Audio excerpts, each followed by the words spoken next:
حين بدأ الصحابة في بناء المسجد النبوي قاموا أيضا ببناء بيوت للنبي صلى الله عليه وسلم وزوجاته بجوار المسجد، فتم بناء بيتا للسيدة عائشة رضي الله عنها.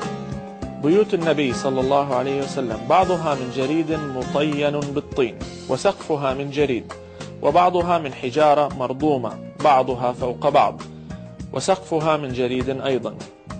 وكانت أبعاد البيت 4.5 أمتار بارتفاع حوالي 3 أمتار. بالبيت مدخل صغير وحجرة أبعادها 3.5 أمتار في 3 أمتار.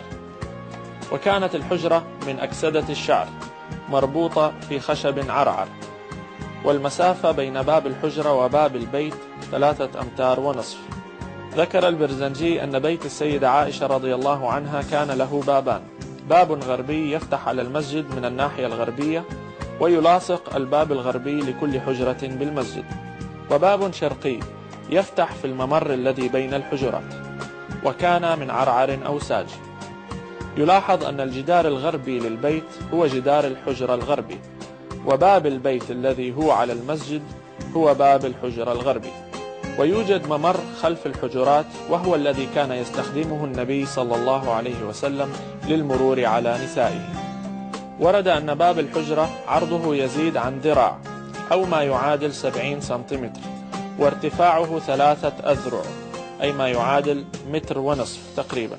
وذكرت السيدة عائشة رضي الله عنها أيضا أن سريرها كان من الجريد وله وسادة، وفراش الرسول صلى الله عليه وسلم كان من الأدم وحشوه ليف، فقد كان بيته صلى الله عليه وسلم بسيطا خاليا من مظاهر الترف. فتح العالم من هذا البيت.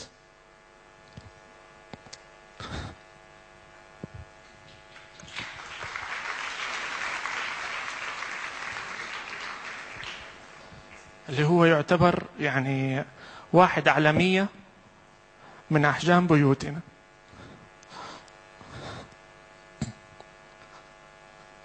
لازم نفهم أنه تعب عليه الصلاة والسلام من أجلنا،